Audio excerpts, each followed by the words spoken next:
All right, so here is week 3, day 1, and I sent home a pack of sixlets for you guys to have.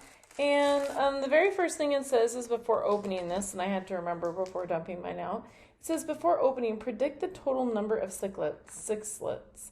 And so I kind of look at the bag and I look at the grams, and I know that it says 49 grams, so I'm gonna guess that maybe each one is worth a gram, and kind of like how many I see here, I'm going to say that there's probably 60. Now, 60 items total. So then it says open the bag, and I would suggest that you take a picture. So I'm dumping mine onto a plate since I've discovered that they're super rolly and almost impossible to keep separate. I found this is that press and seal, and I can kind of like, when I get them where I want them, I can kind of push them there, and so they don't roll around, which kind of helped me because I kept miscounting when I practiced this with a different bag, which for whatever reason I did not record that.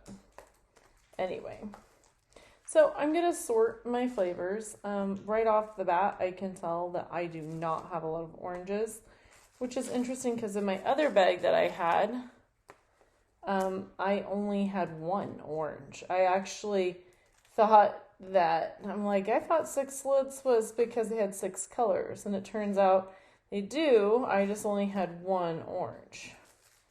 So anyway, I'm kind of moving these around. Again, I use press and seal to keep the candies from doing too much rolling, only because I was getting frustrated trying to count them.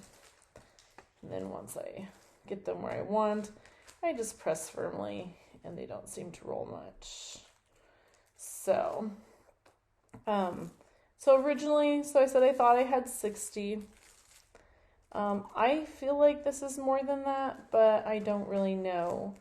I'm going to not have to repeat a lot of math steps, and I would encourage you to probably do the same thing. When you're sorting it, you can count them and then sort them. But if you count them and then sort them, it's kind of the same thing. Again, trying to keep them from not rolling around on you. If I had some of this press and seal at my house, if you guys have some of it, you can use it. But I did not include it in the lesson because it would stick to itself.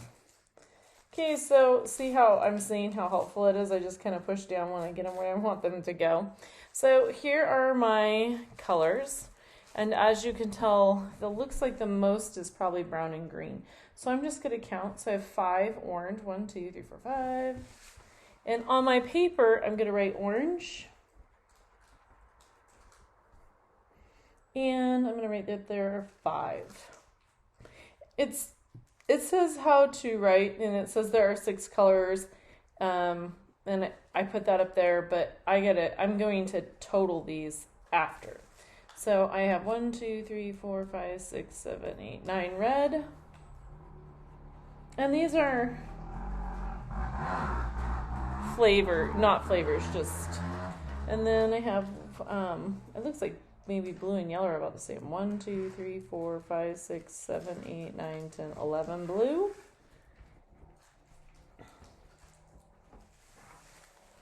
One, 2, 3, 4, 5, 6, 7, 8, 9, 10, 11, 12 yellow. I was so close. And then I think brown and yellow may be the same. 1, 2, 3, 4, 5, 6, 7, 8, 9, 10, 11, 12, 13, 14. So close. Brown has 14. And then my last one is green. 1, 2, 3, 4, 5, 6, 7, 8, 9, 10. I gotta count over. 1, 2, 3, 4, 5, 6, 7, 8, 9, 10, 11, 12, 13, 14, 15. I actually did get it in order. You don't have to do that. It doesn't matter. So now what I'm going to do is I'm going to take and total these up. So 5 and 5 is 10. 9 and 1 is 10, which makes 20. 20 plus 4 is 24. And 24 plus 2 is 26. So I have a total of 26 there. So I'll put my 6 down here. 2. 20. I'm going to put it up top. 20, 30, 40, 50, 60. So I have 66. I was really close. I have 66 total. And I would encourage you to use a calculator to check your work so you don't have to wonder. And that's actually a good thing to do because I am going to go grab my calculator.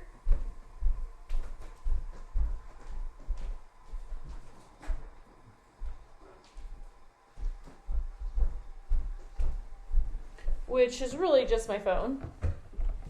So, anyway, here is my math. I'm going to check my math. I would say no matter who you are, really encourage you to check your math, even if you're like, hey, I'm really strong at math. If you're doing an assignment, it's like I tell the kids, it doesn't matter what, check your work. 5 plus 9 plus 11 plus 12 plus 14 plus 15. 66. Okay, so how the fractions work is we're dealing with candies out of 66. So all of our fractions are going to be out of 66. So we are going to just do 66 all the way down. And this is that you could do the same like above and below, but it's just easier to do this. And then you just write 5 out of 66, 9 out of 66, 11, 12, 14, and 15. So I write the total number of that color out of the total candies altogether. Now for your decimal, in this part, I just want you to, you're going to go in order. So you're going to take the 5 and you are going to divide it by 66. That will get you, you're only writing the first 2 numbers after the decimal, 0.07. Now, you would know if you got this wrong if you entered it in 66 divided by 5, because there's no way 13 is more than a whole. When you're doing a fraction, you should not get a number greater than the whole if your number on top is smaller. Again, if your numerator is smaller than your denominator, you should never have a whole number. Okay? So then here, 9 divided by 66, this is 13. 11 divided by 66 is 0.16 or 16 hundredths. 12 divided by 66 is 18 hundredths. And 14 divided by 66 equals 21 hundredths. And 15 divided by 66 equals 22 hundredths. Now, I will say this is important. You will, usually I tell the kids we're going for a number that's equal to 1. So if I add all of these up, it should equal up to one whole bag of this. But we did not round up or down. So we will be off when we talk about how it goes into percentages. So when we multiply a decimal to find out a percentage, you're going to take this number that we got from the fraction and we are going to multiply it by 100. So I'm going to take my number, and you can't omit this 0 because it's holding the place for the tenths column. So I put 0.07 or 7 hundredths times 100%, which would get me to 7%. And I'm going to do that same thing for each of these. So 13.13 times 100 equals 13%. And some kids will notice right away, oh, you're just moving the decimal over twice. Yes, that is accurate. You are taking this decimal place and moving it over twice because you're multiplying it by 100. So if you want to, you can go ahead and do that. So if I was going to multiply this, I'm going to move it over 2 places. 1, 2, which would get me to 18. 1, 2, which would get me to 21. And 1, 2, which would get me to 22%. Now, just to double check, and this is where I said, if we had changed and adjusted the decimal, the hundredths column, by looking at the thousands place and bumping it up or down, we'd probably be closer to getting 100%. So we're going to be in the 90s. So I'm going to add these together. 7 plus 13 plus 16 plus 18 plus 21 plus 22. We have 97%. That means we lost a little fraction of our candy's percentage when we did not round up or down.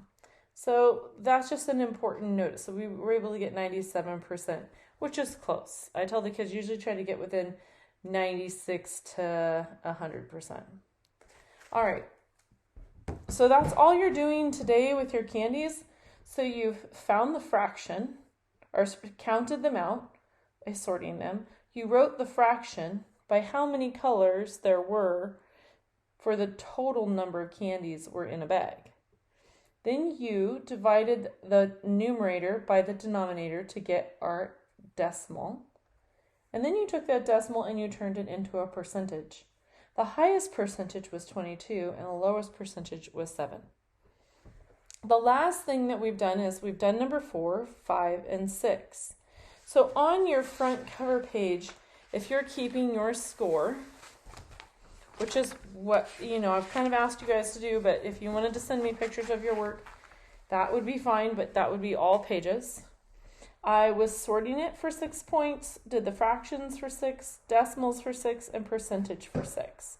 So I did 6 times 4. I got a total of 24 points. And I watched the video because that's how you learn to do it.